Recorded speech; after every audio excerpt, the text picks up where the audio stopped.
ನಾನು 86 kg ಇದ್ದವಳು 71 kg ಬಂದಿದ್ದೀನಿ. ವಯಸ್ಸಾದ್ಮೇಲೆ smart ಆಗಿ ಕಾಣ್ತೀರಾ ಅಂದ್ರೆ ಜಿನ್ನಿ. 126 kg ವೇಟ್ ಇದ್ದು ನಾವು ಈಗ 114 kg ಲೆಕ್ಕ ಬಂದಿದ್ದೀವಿ. ಯಾವುದೇ ಸೈಡ್ ಎಫೆಕ್ಟ್ ಆಗಿಲ್ಲ. 84 ರಿಂದ 50 kg ಬಂದೆ. ಆಮೇಲೆ ಸಣ್ಣಗೆ ಫಿಟ್ ಆಗಿದ್ದೀನಿ. ಅದಕ್ಕೆ ನಾನು ಯೂಸ್ ಮಾಡ್ತಾ ಇರೋದು ಜೀನಿ ಸ್ಲಿಮ್. ಕೆಲವರು ಹಣೆ ಬರ ಚೆನ್ನಾಗಿದ್ರೆ ಏನ್ ಬೇಕಾದ್ರೂ ಆಗ್ತಾರೆ ಅನ್ನೋದಕ್ಕೆ ಒಂದಷ್ಟು ಉದಾಹರಣೆಗಳನ್ನ ಮುಂದೆ ಇದ್ದಾರೆ. ಯಾಕೆ ವಿಷಯ ಹೇಳ್ತಾ ಇದೀನಿ ಅಂದ್ರೆ, ಕಾಂಗ್ರೆಸ್ನ ಶಾಸಕ ಸಿದ್ದರಾಮಯ್ಯ ಜೊತೆ ವಿಧಾನಸೌಧಕ್ಕೆ ಎಂಟ್ರಿ ಕೊಟ್ಟಂತ BR ಪಾಟೀಲ್ ಇವತ್ತೊಂದು ಮಾತನ್ನ ಹೇಳಿದ್ರು. ಅದು ಬಹಳ ಚರ್ಚೆಗೆ ಗ್ರಾಸ ಆಗಿದೆ. ಅದನ್ನ ಸಿದ್ದರಾಮಯ್ಯನವರು ಕೂಡ ಒಪ್ಕೊಂಡಿದ್ದಾರೆ. ಸೋನಿಯಾ ಗಾಂಧಿ ಅವ್ರಿಗೆ ಸಿದ್ದರಾಮಯ್ಯನವ್ರನ್ನ ಭೇಟಿ ಮಾಡಿಸಿದ್ದೆ ನಾನು. ಅವನ ಅದೃಷ್ಟ ಚೆನ್ನಾಗಿತ್ತು, CM ಆಗ್ಬಿಟ್ಟು. ನಾಟ್ ಓನ್ಲಿ BR ಪಾಟೀಲ್, ಕಾಂಗ್ರೆಸ್ನ ಬಹುತೇಕ ಮಂದಿಗೆ ಅನ್ಸಿರುತ್ತೆ. ಯಾಕೆಂದ್ರೆ ಜನತಾದಳದಲ್ಲಿ ರಾಜಕಾರಣ ಮಾಡಿ ಕಾಂಗ್ರೆಸ್ಸಿಗೆ ಬಂದು 2ನೇ ಬಾರಿ ಮುಖ್ಯಮಂತ್ರಿಯಾಗಿ 7.5 ವರ್ಷ ಪೂರೈಸ್ತಾ ಇರ್ತಕ್ಕಂಥ ಸಿದ್ದರಾಮಯ್ಯನವರ ಈ ಅವಧಿ ಇದೆಯಲ್ಲ, ಎಂಥವ್ರಿಗೂ ಸಹ ಕಣ್ಣು ಕುಕ್ಕುವಂತೆ ಮಾಡುತ್ತೆ. BR ಪಾಟೀಲ್ ಬಹಳಷ್ಟು ಕಾಂಟ್ರವರ್ಸಿ ಕಾರಣ ಆಗಿದ್ರು. ಏನು, ಕಾಂಗ್ರೆಸ್ನ ಸರ್ಕಾರದಲ್ಲೇ ಕಾಂಗ್ರೆಸ್ನ ಶಾಸಕನಾಗಿ ನಂಗೆ ಕವಡೆ ಕಾಸಿನ ಕೆಮ್ಮತ್ತಿಲ್ಲ, ಒಂದು ವಸತಿ ಯೋಜನೆ ಮನೆ ತಗೋಬೇಕು ಅಂದ್ರೆ ಕಾಸು ಕೊಡಬೇಕು, ಎಲ್ಲಿಗೆ ಬಂದ್ಬಿಟ್ಟಿದೆ ವ್ಯವಸ್ಥೆ ಅಂತ ಒಂದಷ್ಟು ಬಹಿರಂಗವಾಗಿ ಮಾತನಾಡಿದ್ರು. ಈ ಸಂಬಂಧಪಟ್ಟಂಗೆ ಸುರ್ಜೇವಾಲಾ ಅವ್ರ ಬಳಿ ಹೋಗಿ ಕೂಡ ಮಾಹಿತಿಯನ್ನ ಬಿಚ್ಚಿಟ್ರು ಏನೇನು ಆಗ್ತಿದೆ ಅಂತ. ಇದಾದ್ಮೇಲೆ ಯಾವುದೋ ಒಂದು ಮಾತುಕತೆ ಅವಧಿಯಲ್ಲಿ ಯಾರು ರೆಕಾರ್ಡ್ ಮಾಡಿದಂತ ಒಂದು ವಿಡಿಯೋ, ಸಿದ್ದರಾಮಯ್ಯ ಹಣೆ ಬರ ಚೆನ್ನಾಗಿತ್ತು, ನಾನೇ ಸೋನಿಯಾ ಗಾಂಧಿ ಹತ್ರ ಕರ್ಕೊಂಡು ಹೋಗಿದ್ದೆ CM ಆಗ್ಬಿಟ್ಟ. ಈ ಸಂಬಂಧಪಟ್ಟಂಗೆ ಸಿದ್ದರಾಮಯ್ಯನವರು ಪ್ರಶ್ನೆ ಮಾಡಿದಾಗ ಮಾಧ್ಯಮದವರು, ಹೌದು ನಾನು ಅವ್ರ ಒಟ್ಟಿಗೆ ವಿಧಾನಸೌಧಕ್ಕೆ ಬಂದಿದ್ವಿ, ಹಾಗಾಗಿ ಅನ್ಸಿರ್ಬೋದು, ಅದ್ರಲ್ಲಿ ತಪ್ಪೇನಿದೆ ಅನ್ನೋ ದಾಟಿ ಹೇಳಿಕೆ ಸಿದ್ದರಾಮಯ್ಯನವ್ರದ್ದು. ಯಾಕೆಂದ್ರೆ BR ಪಾಟೀಲ್ಗಷ್ಟೇ ಅಲ್ಲ, ಯಾಕೆಂದ್ರೆ ಸಿದ್ದರಾಮಯ್ಯನವರು ಕಾಂಗ್ರೆಸ್ ಸೇರ್ಪಡೆ ಆದ್ಮೇಲೂ ಸಹ BJP ಸೇರ್ಪಡೆಯ ಲೆಕ್ಕಾಚಾರಗಳು ಕೂಡ ಇದ್ದು, ಪಕ್ಷಾಂತರ ಮಾಡೋದು ಹೊಸ್ತೇನಲ್ಲ. ಆದ್ರೆ ಕಾಂಗ್ರೆಸ್ ಅಲ್ಲೇ ಇಷ್ಟು ವರ್ಷ ಗೂಟ ಹೊಡ್ಕೊಂಡು ಕೂತ್ಕೊಂಡು ಕೆಲಸ ಮಾಡಿದಂತಹ ಮಲ್ಲಿಕಾರ್ಜುನ್ ಖರ್ಗೆ ಅವರು ಮುಖ್ಯಮಂತ್ರಿ ಆಗಕ್ಕಾಗ್ಲಿಲ್ಲ, ಪರಮೇಶ್ವರ್ ಮುಖ್ಯಮಂತ್ರಿ ಆಗಕ್ಕಾಗ್ಲಿಲ್ಲ. ಸೊ ಹೀಗಾಗಿ ಮೂಲ ಕಾಂಗ್ರೆಸ್ಸಿಗರೇ ಮುಖ್ಯಮಂತ್ರಿ ಆಗ್ಲಿಕ್ಕೆ ಸಾಧ್ಯ ಆಗದಿರೋ ಸನ್ನಿವೇಶದಲ್ಲಿ ಜನತಾದಳದಿಂದ ಬಂದು ಕಾಂಗ್ರೆಸ್ ಬಂದ್ಮೇಲೂ BJP ಕದವನ್ನ LK ಅಡ್ವಾಣಿ ಭೇಟಿ ಮಾಡಿರೋ ಚರ್ಚೆ ಇದೆ, ಗೊತ್ತಿರ್ಬೇಕಾದ ಅವಾಗ ಆಗ್ತಿರುತ್ತೆ. ಅದ ನಂತರ ಹಂಗೆ ಕಾಂಗ್ರೆಸ್ ಉಳ್ಕೊಂಡು ಪಾದಯಾತ್ರೆ ಮಾಡಿದಲ್ಲಿ ಬಳ್ಳಾರಿಗೆ 2013ರಲ್ಲಿ ಮುಖ್ಯಮಂತ್ರಿ ಆದ್ರು because of doctor G Parameshwar ಕೊರಟಗೆರೆಯಲ್ಲಿ ಸೋತಿದ್ದಕ್ಕೆ. ಕೊರಟಗೆರೆಯಲ್ಲಿ ಪರಮೇಶ್ವರ್ ಸೋತ್ರು, ಅವರನ್ನ ಸಿದ್ದರಾಮಯ್ಯ ಸೋಲ್ಸಿದ್ರು ಅನ್ನೋ ಚರ್ಚೆಗಳ ನಡುವೆ ಇವೆಲ್ಲ ಕೂಡ ಹಳೆದೆಲ್ಲ ಚರ್ಚೆಗೆ ಬರುತ್ತೆ. ಬಟ್ BR ಪಾಟೀಲ್ ಅವರ ಹೇಳಿಕೆ, ಅದೃಷ್ಟ ಚೆನ್ನಾಗಿತ್ತು ಸಿದ್ದರಾಮಯ್ಯಂದು ಮುಖ್ಯಮಂತ್ರಿ ಆದ್ರು. ಹಾಗಾಗಿ ದುಡ್ಡಿದ್ದವರೆಲ್ಲ ಚುನಾವಣೆ ಗೆಲ್ಲಕ್ಕಾಗಲ್ಲ, ಒಳ್ಳೆಯವರೆಲ್ಲ MLAಗಳಾಗಕ್ಕಾಗಲ್ಲ, ಅದೃಷ್ಟವೂ ಬೇಕಾಗಿತ್ತು. ಸಿದ್ದರಾಮಯ್ಯನವರ ಹೋರಾಟ, ಸಂಘಟನಾ ಚತುರತೆ ಜೊತೆಗೆ ಅದೃಷ್ಟ ಎಲ್ಲದರ ಪರಿಣಾಮ ಮುಖ್ಯಮಂತ್ರಿ ಆಗಿದ್ದಾರೆ ಅನ್ನೋದನ್ನ ಬಹುತೇಕ ಮಂದಿ ಒಪ್ತಾರೆ. ಅದನ್ನ BR ಪಾಟೀಲ್ ಹೇಳವ್ರೆ, ಅದನ್ನ ಸಿದ್ದರಾಮಯ್ಯ ಹೇಳ್ತಾರೆ. ಹೌದು, ನಂಗೆ ಅದೃಷ್ಟ ಆಯ್ತು, ನಾನು ಆದೆ. ಸಿದ್ದರಾಮಯ್ಯನವರು ಆಗ್ಲೇ ಹೇಳಿದ್ನಲ್ಲ, ಒಂದ್ಸಾರಿ ಎಷ್ಟೇ ಮಲ್ಲಿಕಾರ್ಜುನ್ ಖರ್ಗೆ ಅವರು ಸುದೀರ್ಘ ರಾಜಕಾರಣ ಕಾಂಗ್ರೆಸ್ ಅಲ್ಲಿ ಮುಖ್ಯಮಂತ್ರಿ ಆಗ್ಬೇಕು ಅನ್ನೋ ಆಸೆ ಇತ್ತು, ಆಗಕ್ ಸಾಧ್ಯ ಆಗ್ಲಿಲ್ಲ. ಪರಮೇಶ್ವರ್ ರೆಡಿ ಆಗಿದ್ರು, ಮುಖ್ಯಮಂತ್ರಿ ಆಗಕ್ ಆಗ್ಲಿಲ್ಲ. ಯಡಿಯೂರಪ್ಪನವರು ಮಲ್ಲಿ ಯಾರು ಸಿದ್ದರಾಮಯ್ಯನವರಷ್ಟು 7 ವರ್ಷ ಅವಧಿನ ಪೂರೈಸಕ್ಕಾಗಿಲ್ಲ. SM ಕೃಷ್ಣ ಅವ್ರ ಕೈಲಾಗಿಲ್ಲ, ಕುಮಾರಸ್ವಾಮಿ ಅವ್ರ ಕೈಲಾಗ್ಲಿಲ್ಲ. ದೇವರಾಜ್ ಅರಸು ಅವರ ನಂತರ ಅತಿ ಹೆಚ್ಚು ದಿನಗಳ ಕಾಲ ಮುಖ್ಯಮಂತ್ರಿ ಆದಂತಹ ಕೀರ್ತಿ, ಶ್ರೇಯಸ್ಸು ಎಲ್ಲವೂ ಕೂಡ ಸಿದ್ದರಾಮಯ್ಯನವ್ರು ಸಲ್ಲುತ್ತೆ. ಹಾಗಾಗಿ ವಿಪಕ್ಷದವ್ರಿಗಷ್ಟೇ ಅಲ್ಲ, ಸ್ವಪಕ್ಷೀಯರಲ್ಲೂ ಕೂಡ ಒಂದಷ್ಟು ಇದ್ದೇ ಇರುತ್ತೆ. ನಾವೇ ಸೀನಿಯರ್ಸ್ ಕಾಂಗ್ರೆಸ್ ಅಲ್ಲಿ ನಮ್ಮ ಕೈಲಾಗ್ಲಿಲ್ಲ, ಸಿದ್ದರಾಮಯ್ಯ ಕೈಗೆ ಆಗ್ಬಿಡುತ್ತಲ್ಲ ಅಂತ. ಹೌದು, ಒಂದು ಜನನಾಯಕ ಜೊತೆಗೆ ಜನಬಲ ಜೊತೆಗೆ ಶಾಸಕರ ಬಲ ಜೊತೆಗೆ ಅದೃಷ್ಟ ಎಲ್ಲದರ ಪರಿಣಾಮ ಸಿದ್ದರಾಮಯ್ಯ ಅವಧಿಯನ್ನ ಪೂರೈಸಿದ್ದಾರೆ ಅಂತ ಹೇಳ್ಬೋದು.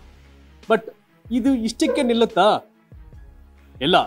ಯಾಕೆ ಅಂದ್ರೆ 2.5 ವರ್ಷ ಸಿದ್ದರಾಮಯ್ಯ, ನಂತರ DK ಶಿವಕುಮಾರ್ ಅನ್ನೋ ಚರ್ಚೆ, ಒಪ್ಪಂದ ಅನ್ನೋ ಈ ಮಾತುಕತೆಗಳ ನಡುವೆ, ಗೊಂದಲಗಳ ನಡುವೆ ಇದು ಇನ್ನೊಂದಷ್ಟು ಮುಂದುವರಿಯೋ ಸಾಧ್ಯತೆ ಇದೆ. DK ಶಿವಕುಮಾರ್ ವಿಧಾನಸಭೆ ಚುನಾವಣೆಗೆ ಮುನ್ನೆ ಒಂದು ಮಾತು ಹೇಳೋರು, 2022 ಸನ್ನಿವೇಶ, 23 ಸನ್ನಿವೇಶ, ನಾವೆಲ್ಲ ತಯಾರು ಮಾಡಿ ಅಡುಗೆ ಮಾಡಿ ಇಟ್ಬಿಡ್ತೀವಪ್ಪ, ಆಮೇಲೆ ಇನ್ಯಾರ ಮುಂದೆ ಊಟ ಮಾಡಿ ಹೋಗ್ಬಿಡ್ತಾರೆ ಅನ್ನೋದಾಗಿ. ಅಂದ್ರೆ ಕಾಂಗ್ರೆಸ್ ಪಕ್ಷ 136 ಸ್ಥಾನ ಬರ್ಲಿಕ್ಕೆ ಕಾರಣಕರ್ತ ನಾನು, ಪಾರ್ಟಿ ಕಟ್ಟಿದ್ ನಾನು ಅಂದ್ರೆ ಸ್ಟ್ರಾಂಗ್ ಆಗಿ ಪ್ರತಿಯೊಬ್ಬರಿಗೂ ಗೊತ್ತು. DK ಶಿವಕುಮಾರ್ KPCC ಅಧ್ಯಕ್ಷ ಆದ್ಮೇಲೆ ಆ ಕಾಂಗ್ರೆಸ್ ಪಕ್ಷಕ್ಕೊಂದು ಗತ್ತು, ಗೈರತ್ತು, ತಾಕತ್ತು, ತೂಕ, ಸಂಘಟನೆಯಲ್ಲಿ ಶಕ್ತಿ ಎಲ್ಲವೂ ಬಂತು.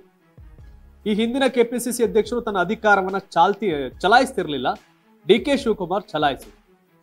ಕೆಲವರು ಅವ್ರನ್ನ ಸರ್ವಾಧಿಕಾರಿ ಅನ್ಬೋದು, ಹೇಳದ್ ಮಾತು ಕೇಳಲ್ಲ, ದುರಾಂಕಾರದಲ್ಲಿ ಮಾತಾಡ್ತಾರೆ ಅಂತ 1000 ಹೇಳ್ಬೋದೇನೋ. ಬಟ್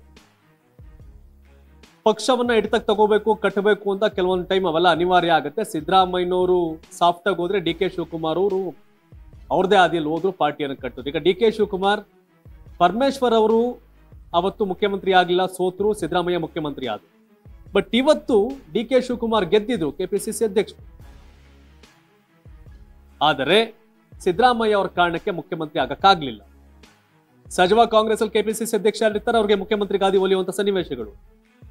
ಬಟ್ ಈಗ ಬಿ ಆರ್ ಪಾಟೀಲ್ ಅವ್ರ ಹೇಳಿಕೆ ಎಲ್ರಿಗೂ ಹೌದಲ್ವಾ ಅನ್ಸುತ್ತೆ. ಸಿದ್ದರಾಮಯ್ಯನವ್ರಿಗೆ ಅದೃಷ್ಟ ಇತ್ತು, ಆಯ್ತು. ಅದೃಷ್ಟ ಅಷ್ಟೇ ಅಲ್ಲ, ಜನ ಬೆಂಬಲ ಕೂಡ ಇತ್ತು. ಹಾಗೆ ನೋಡ್ರೆ ಬೆಳಗ್ಗೆ ಎದ್ದು ದೇವ್ರಿಗೆ ಪೂಜೆ ಮಾಡಿ ತೀರ್ಥಯಾತ್ರೆಗೆಲ್ಲ ಹೋಗಿ ಇಡೀ ದೇಶದ ಎಲ್ಲಾ ಕಡೆ ಓಡಾಡ್ಕೊಬರೋ ಡಿ ಕೆ ಶಿವಕುಮಾರ್ ಅದೃಷ್ಟ ಜಾಸ್ತಿ ಸಿಗ್ಬೇಕು. ಹಂಗ್ ನೋಡಿದ್ರೆ ಈ ವರ್ಷದ ಅಂತ್ಯಕ್ಕೆ ಮುಖ್ಯಮಂತ್ರಿ ಆಗ್ತೀನಿ ಅಂತ ಹೇಳ್ತಿದ್ದಾರೆ. ನೋಡ್ಬೇಕು. ಬಿ ಆರ್ ಪಾಟೀಲ್ರು ಹೇಳಿದ್ರಲ್ಲ, ನಾನೇ ಸಿದ್ದರಾಮಯ್ಯನವ್ರ ಕರ್ಕೊಂಡು ಹೋದೆ ಸೋನಿಯಾ ಗಾಂಧಿ ಬಳಿ, ನಾನು ಅವರು ಒಟ್ಟಿಗೆ ವಿಧಾನಸಭೆಗೆ ಬಂದ್ವಿ. ಬಟ್ ಅದೃಷ್ಟ ಚೆನ್ನಾಗಿತ್ತು ಸಿದ್ದರಾಮಯ್ಯ. ಅದೃಷ್ಟ ಒಂದು ಭಾಗ, ಅದೃಷ್ಟವೇ ಎಲ್ಲ ಅಲ್ಲ. ಹಾಗಾಗಿ ಈ ಹೇಳಿಕೆ ಒಂದಷ್ಟು ಚರ್ಚೆ ಕಾರಣ ಆಗಿದೆ. ಒಂದಷ್ಟು ಕಾಂಗ್ರೆಸ್ ಕಾರ್ಯಕರ್ತರು ಕೂಡ ಅದೇ ಇದೆ ಅಲ್ವಾ, ಮೂಲ ಕಾಂಗ್ರೆಸ್ಸಿಗರಲ್ಲ ಸಿದ್ದರಾಮಯ್ಯ, 7 ವರ್ಷ ಆಗೋಯ್ತಲ್ಲ, ಕಾಂಗ್ರೆಸ್ ಸೇತರ ಮುಖ್ಯಮಂತ್ರಿ ಕಾಂಗ್ರೆಸ್ ಅಲ್ಲಿ, ಪಾರ್ಟಿ ಸೇರಿದ್ಮೇಲೆ ಆಯಾ ಪಾರ್ಟಿ ತಾನೆ ಅಲ್ವಾ. ಬಸವರಾಜ ಬೊಮ್ಮಾಯಿ ಬಿಜೆಪಿ ಅಲ್ಲಪ್ಪ, ಜನತಾದಳ. ಸೋಮಣ್ಣ ಸೆಂಟ್ರಲ್ ಮಿನಿಸ್ಟರ್ ಆಗವ್ರೆ, ಜನತಾದಳ. ಆರ್ ವಿ ದೇಶಪಾಂಡೆ ಜನತಾದಳವ್ರು, ಕಾಂಗ್ರೆಸ್ ಅಲ್ಲವ್ರೆ. ಸೊ ಹಾಗಾಗಿ ಅವರ ಚಾಕಚಕ್ಯತೆ, ಲೀಡರ್ಶಿಪ್ ಕ್ವಾಲಿಟೀಸು, ಅದೃಷ್ಟ ಎಲ್ಲವೂ ಕಾರಣ ಆಗುತ್ತೆ. ನಿಮ್ ಪ್ರಕಾರ ವೀಕ್ಷಕರಿಗೆ 7 ವರ್ಷ ಪೂರೈಸಿಕೆ ಮಾಡ್ತಿದ್ದಾರೆ ಸಿದ್ದರಾಮಯ್ಯನವರು. ಬಿ ಆರ್ ಪಾಟೀಲ್ ಅವರು ಹೇಳಿದಂತೆ ಸಿದ್ದರಾಮಯ್ಯ ಜನನಾಯಕ, no doubt. Siddaramaiah leader, no doubt. Siddaramaiah ಸಾಮರ್ಥ್ಯ ಇರೋ ವ್ಯಕ್ತಿ, ನೋ ಡೌಟ್. ಸಿದ್ದರಾಮಯ್ಯ ಯಾರು ಸರಿಸಾಟಿ ಅಲ್ಲ, ನೋ ಡೌಟ್. ಅದೃಷ್ಟ ಇದೆ, ಹೌದು ಅದೃಷ್ಟ ಇದೆ ಅಂತ ಅವರೇ ಒಪ್ಕೊಂಡಿದ್ದಾರೆ. ಬಟ್ ಡಿ ಕೆ ಶಿವಕುಮಾರ್ಗೂ ಅಷ್ಟೇ. ಡಿ ಕೆ ಶಿವಕುಮಾರ್ ಲೀಡ್ರೆ. ಡಿ ಕೆ ಶಿವಕುಮಾರ್ ಒಂದ್ ಸ್ವಲ್ಪ ಸಿಟ್ಟು, ಸಡವು, ಕೋಪ ಇರ್ಬೋದೇನೋ, ಒಂದ್ ಸ್ವಲ್ಪ ಉಮ್ತನ ಇರ್ಬೋದೇನೋ, ಡೋಂಟ್ ಕೇರ್ ಕಲ್ಚರ್ ಇರ್ಬೋದೇನೋ, ಧೈರ್ಯ ಜಾಸ್ತಿ ಇರ್ಬೋದೇನೋ. ಆದರೆ ಕಾಂಗ್ರೆಸ್ ಅಧಿಕಾರಕ್ಕೆ ಬರಲಿಕ್ಕೆ ಅವರು ಕಾರಣಕರ್ತರು. ಸಿಎಂ ಆಗ್ಲಿಕ್ಕೆ ಇವತ್ತಿನ ಮಾನದಂಡ ಬೇರೆ ಬೇರೆ, ಇವತ್ತಿನ ಮುಖ್ಯಮಂತ್ರಿ ಆಗುವ ಮಾನದಂಡಗಳೇ ಬೇರೆ. ಹಾಗಾಗಿ ಡಿ ಕೆ ಶಿವಕುಮಾರ್ ಮಾತ್ರ, ಅಮಿತ್ ಶಾ ಗೃಹ ಮಂತ್ರಿ ಆಗಿಲ್ವೇ? ಸೊ ಹಾಗಾಗಿ ಬೇರೆ ಬೇರೆ ರಾಜಕೀಯ ಲೆಕ್ಕಾಚಾರ ಬಂದಾಗ ಡಿ ಕೆ ಶಿವಕುಮಾರ್ ಮುಖ್ಯಮಂತ್ರಿ ಆಗ್ಲಿಕ್ಕೆ ಯೋಗ್ಯರೇ, ಅರ್ಹರೇ ಅಂತಂದ್ರೆ ಎಸ್, ಎಲ್ಲಾ ರೀತಿಯಲ್ಲೂ ಇರೋದಕ್ಕೆ ತಾನೇ ಪಾರ್ಟಿ ಕಟ್ಟಿರೋದವರು. ಸೊ ಹಾಗಾಗಿ ಆ ಅದೃಷ್ಟ ಇವ್ರಿಗಿದ್ಯಾ ಅನ್ನೋ ಪ್ರಶ್ನೆ ಸಹಜವಾಗಿ ಕಾಡುತ್ತೆ. ನಿಮ್ ಪ್ರಕಾರ ಸಿದ್ದರಾಮಯ್ಯವ್ರಿಗಿರ್ತಕ್ಕಂಥ ಆ ಅದೃಷ್ಟ ಡಿ ಕೆ ಅವ್ರಿಗೂ ಇದೆಯಾ? ಏನ್ ಸಮಾಚಾರ? ಬಿ ಆರ್ ಪಾಟೀಲ್ ಹೇಳುವಂತೆ ಅದೃಷ್ಟದ ಪರಿಣಾಮ, ಅದೃಷ್ಟವೂ ಕಾರಣ ಆಯ್ತಾ? ಕಾಮೆಂಟ್ ಮಾಡಿ ತಿಳಿಸಿ. ಧನ್ಯವಾದ. ಇದು ಕರ್ನಾಟಕ ಟಿವಿ, ಕನ್ನಡಿಗರ ಧ್ವನಿ. ನಾನು 86 kg ಇದ್ದವಳು 71 kg ಬಂದಿದ್ದೀನಿ. ವಯಸ್ಸಾದ್ಮೇಲೆ ಸ್ಮಾರ್ಟ್ ಆಗಿ ಕಾಣ್ತೀರಾ ಅಂದ್ರೆ ಜಿನ್ನಿ. 126 kg ವೇಟ್ ಇದ್ದು ನಾವು ಈಗ 114 kg ಲೆಕ್ಕ ಬಂದಿದ್ದೀವಿ. ಯಾವುದೇ ಸೈಡ್ ಎಫೆಕ್ಟ್ ಆಗಿಲ್ಲ. 84ರಿಂದ 50 kg ಬಂದೆ, ಆಮೇಲೆ ಸಣ್ಣಗೆ ಫಿಟ್ ಆಗಿದ್ದೀನಿ. ಅದಕ್ಕೆ ನಾನು ಯೂಸ್ ಮಾಡ್ತಾ ಇರೋದು ಜೀನಿ ಸ್ಲಿಮ್. 84ರಿಂದ 50 kg ಬಂದೆ, ಆಮೇಲೆ ಸಣ್ಣಗೆ ಫಿಟ್ ಆಗಿದ್ದೀನಿ. ಅದಕ್ಕೆ ನಾನು ಯೂಸ್ ಮಾಡ್ತಾ ಇರೋದು ಜೀನಿ ಸ್ಲಿಮ್. ಸಣ್ಣ ಆಗಕ್ಕೆ ಜೀನಿ ಸ್ಲಿಮ್ ಯೂಸ್ ಮಾಡದೆ ಹೆಲ್ದಿನೂ ಅದೇ. ನೀವು ಸಣ್ಣ ಆಗ್ಬೇಕಾ, ಹೆಲ್ದಿ ಆಗ್ಬೇಕಾ? ಹಾಗಿದ್ರೆ ಜೀನಿ ಸ್ಲಿಮ್ ಯೂಸ್ ಮಾಡಿ. ಸಣ್ಣ ಆಗೋದಕ್ಕೆ ಯಾವುದೋ ಪ್ರಾಡಕ್ಟ್ ಹೇಳ್ತಾ ಇದ್ದಾಳೆ, ಏನಾದರೂ ಸೈಡ್ ಎಫೆಕ್ಟ್ಸ್ ಇದೆ ಅಂತ ಯೋಚನೆ ಮಾಡ್ತಾ ಇದ್ದೀರಾ? ಖಂಡಿತ ಇಲ್ಲ. ಯಾಕಂದ್ರೆ ಇದು ಕೆಮಿಕಲ್ ಫ್ರೀ. ಸಣ್ಣ ಆಗಬೇಕು ಅಂದ್ರೆ ಜೀನಿ ಸ್ಲಿಮ್ ಯೂಸ್ ಮಾಡಿ. ಹೆಚ್ಚಿನ ಮಾಹಿತಿಗೆ ಕೆಳಗೆ ಡಿಸ್ಪ್ಲೇ ಆಗ್ತಿರೋ ನಂಬರ್ಗೆ ಕಾಲ್ ಮಾಡಿ.